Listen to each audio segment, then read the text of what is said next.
आज के इस ज़माने में जहाँ पे हम होमोसेक्सुअलिटी के बारे में इतना खुल के बात करते हैं, वहीं ग्लोब पे कई ऐसी सारी जगह हैं जहाँ पे आज भी होमोसेक्सुअलिटी जो है उसको एक क्राइम की तरह देखा जाता है।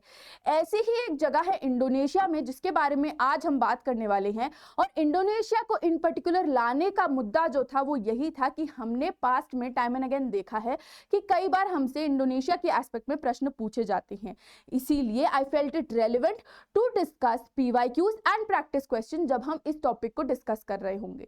तो इस सेशन की स्टार्ट में, मिडिल में और एंड में आपको तीन जगह तीन बहुत ही महत्वपूर्ण प्रैक्टिस क्वेश्चंस मिलने वाले हैं और उसी के साथ साथ इस पूरे केस से रिलेटेड इंफॉर्मेशन भी मिलने वाली है। तो इसीलिए बने रहिए मेरे यानी नंदिनी के साथ लेट्स क्रैक यूपीएससी सीएसई पे, ताकि आप कॉम्प्रिहेंसिव अंडरस्टैंडिंग एक देख पाएं कि कैसे इंडोनेशिया जो है even after being a place, being a country जहां पे हम इंडिपेंडेंस को प्रैक्टिस करते हैं, स्टिल वहां पे कुछ कंजर्वेटिव आइडियोलॉजीज जो हैं वो फिलहाल भी प्रैक्टिस की जा रही हैं।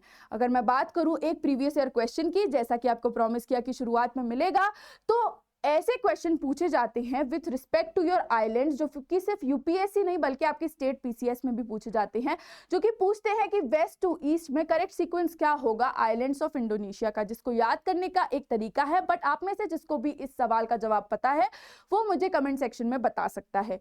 उसी के साथ साथ अगर हम इस सिचुएशन को और आगे डिकोड करें, उससे पहले मैं आपको बताना चाहती हूँ कि अनअकैडमी जो है आप लोगों के लिए लेके आया है फ्लैट 60% ऑफ। तो मेक श्योर अगर आपको कोई भी अभी कोर्स खरीदना है यूपीएससी सीएसई से रिलेटेड तो आप अभी खरीद ले, क्योंकि 1 मार्च को जो है वो आरंभ भी हमारा चालू होने वाला है, जो कि हमारा एनुअल इवेंट है जेएनएफ का। तो मेक श्योर कि आप नोटिफाई मी पे जरूर क्लिक करें। अब अगर मैं आपको जवाब बताऊं तो इस पर्टिकुलर क्वेश्चन का जो जवाब था वो था सुमात्रा, जावा, बाली और लुम्बोक। अब ये जो पूरा जवाब है इसको हम याद कैसे करेंगे मैडम? तो अगर आप देखें तो आपको यहाँ पे एक पैटर्न देखने को मिलेगा जो कि है जे बी और एल का। जे बी एल क्या है? हमारा है एक ये साउंड सिस्टम। तो S J B L would be the correct sequence from west to east, जिसको आप इस तरीके से याद कर सकते हैं। अब अगर हम बात करें इस पूरे केस की, इस पूरे न्यूज की, तो बेसिकली क्या हुआ कि एक इस्लामिक शरिया कोर्ट है, कहाँ पे? इंडोनेशिया के कंजर्वेटिव एक जगह है अचे, जिसको बोलते हैं अचे प्रोविंस।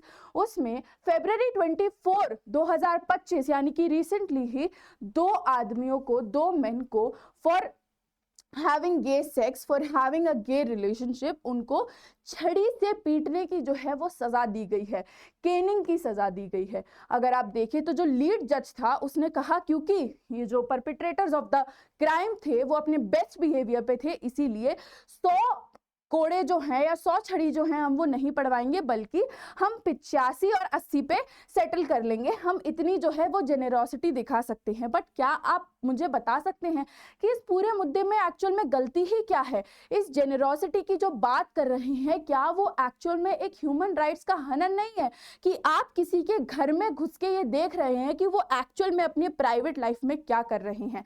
क्योंकि एक्चुअल में जो ये पूरी सिचुएशन पता चली और लाइमलाइट में आई वो ऐसे ही आई कि जो नेबर लोग थे वो इन 2 लोगों के घर में घुसे और उनको at the crime scene as they say as सच देखा क्राइम करते हुए, और इसी की वजह से इस पर्टिकुलर जो पूरे इवेंट है उसको नोट में लाया गया एंड इवेंचुअली रिपोर्ट किया गया, जिसके चलते जो लीड जज थे उन्होंने कहा कि ये ऑलरेडी मुस्लिम है तो इनको तो जो शरिया लॉ है उससे अबाइड बाय करना चाहिए, पर चलिए कोई बात नहीं, हम सजा देके छोड़ देंगे। ये ऐसा 3rd केस है जो कि लाइमलाइट में आया है इन पर्टिकुलर टू होमोसेक्सुअलिटी। 3री बार रिपोर्ट किया गया है अगर हम बात करें तो, और सिमिलर सजा ही हमको देखने को मिली है। और ये जो केनिंग होती है वो पब्लिकली होती है, माइंड यू। अगर हम बात करें अचे की कि क्यों अचे में जो आपकी सेंट्रल गवर्नमेंट है वो कुछ कह नहीं पा रही है, तो वो सिर्फ इसीलिए है क्योंकि एक जो था वो सेपरेटिस्ट वॉर चल रहा था।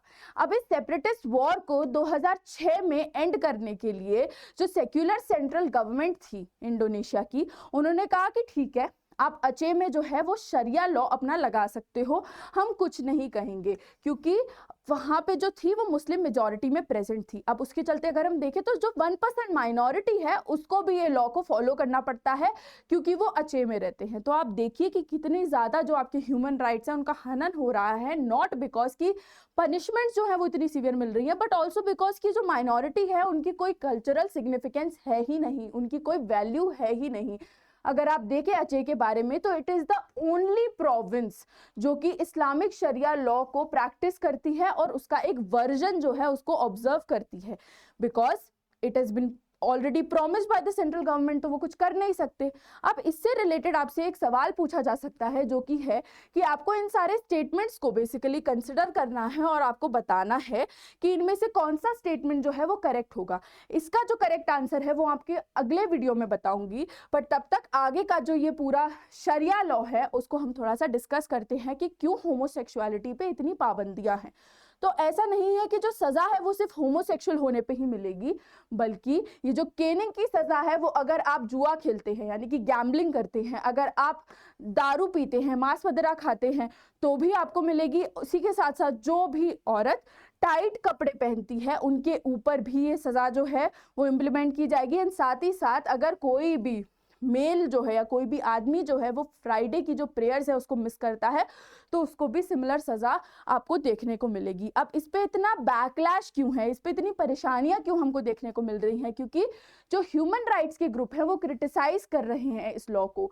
वो बोल रहे हैं इंडोनेशिया तो सिग्नेटरी है सारी जो पीस ट्रीटीज हैं और जो ह्यूमैनिटेरियन लॉज हैं उसका, तो फिर वो कैसे ही इन पर्टिकुलर ऐसी सारी चीजों को प्रमोट कर सकता है? Why it is not protecting the rights of minorities even after it is such a signatory of such laws? और ये जेन्युइन भी है, अगर ऐसे सारे लॉज को आपने साइन कर रखा है तो आप एक जगह को कैसे एक्सक्लूड कर सकते हैं जबकि वो जगह आपका ही एक अंग है? ये तो ऐसी बात हो गई कि मेरे किसी हाथ में या किसी भी ऑर्गन में कोई प्रॉब्लम क्रिएट हो रही है लेकिन मैं उसको देख ही नहीं रही हूँ। अब इसका रिजल्ट क्या होगा कि हो सकता है कि जो प्रॉब्लम है वो एक तरीके से फैल फैल के मुझे पूरी तरीके से इम्पैक्ट कर दे। तो ऐसी सबकी आप वेट क्यों कर रहे हैं? इसी की वजह से इस पर्टिकुलर टॉपिक को मैं लाइमलाइट में लाई, जिससे कि आप भी एक ओपिनियन बिल्डिंग कर पाए कि हम इस पर्टिकुलर केस में क्या कर सकते हैं। क्योंकि अगर ट्रीटी साइंड है तो इंटरनेशनल कोर्ट ऑफ जस्टिस क्यों शांत है? वो भी कुछ ना कुछ बोल ही सकता है, but still we have got nothing to see as such. कोई सिग्निफिकेंट डेवलपमेंट नहीं है इस पर्टिकुलर केस में।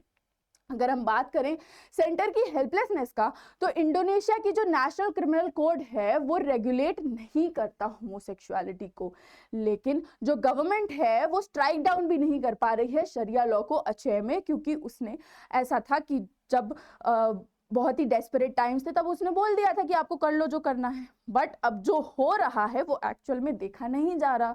तो इसकी ये जो हेल्पलेसनेस है वो भी स्टेट करना काफी ज्यादा इंपॉर्टेंट है।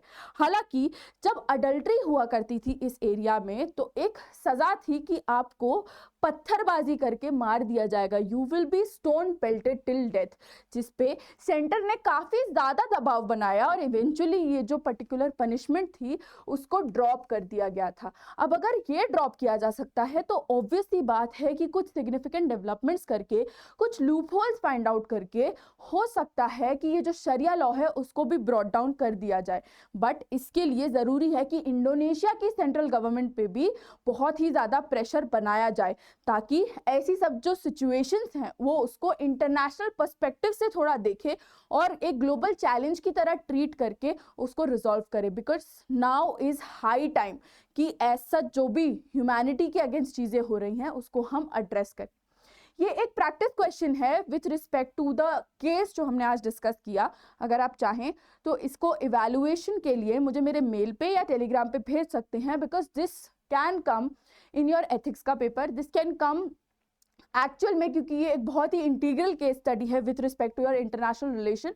तो मेक श्योर कि आप इस पर्टिकुलर क्वेश्चन को एक बार जरूर से कोशिश करें कि आप प्रैक्टिस जो है अपनी इस पर्टिकुलर डेवलपमेंट पे करके ही चलें। तो आई होप कि ये जो पूरी इंफॉर्मेशन मैंने आपको प्रोवाइड की उससे आपकी एक ओपिनियन बिल्डिंग हो पाई हो, and if this is the case कि वो ओपिनियन बिल्डिंग मैंने फैसिलिटेट की, तो please do like, share, comment and subscribe to this channel let's crack UPSC CSE. मेरे साथ जुड़ने के लिए आप मेरे टेलीग्राम चैनल को जो है वो ज्वाइन कर सकते हैं, और उसी के साथ साथ अगर आप कोई भी परचेस करते हैं हमारे प्लेटफॉर्म पे तो do use the code NST Live, क्योंकि इससे आपको मैक्सिमम डिस्काउंट जो है वो अवेल हो जाएंगे। इसी के साथ this is me Nandini, your educator for the day, signing off. आपका जो भी पॉइंट ऑफ व्यू होता है वो प्लीज जरूर से कमेंट सेक्शन में हमारे फ्लड कर दीजिए। Thank you so very much for watching.